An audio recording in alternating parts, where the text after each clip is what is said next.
گفت در ایران مثلا طرف تو وقتی بچه است میگن بچه است، نمیفهمه. نوجوان میگن نوجوونه، تو رشده، نمیفهمه. والا من یادمه بچه که بودیم سر سفره غذا همیشه بهترین قسمت غذا رو میدادن باباهامون میخوردن. ما هم حق و هیچ گونه اعتراضی نداشت.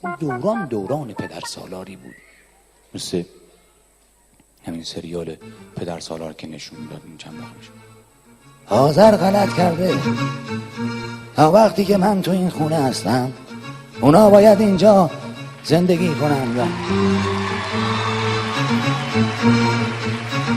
خدا بهش سلامتی بده محمد علی کشاورزی. میدادن میخوردن، ما هم اعتراض نمی، اما زیر لب با خودم میگفتیم یه روز بزرگ میشیم و تلافی میکنیم. حالا که بزرگ شدیم بهترین قسمت غذا رو میدن بچه ها بخورن.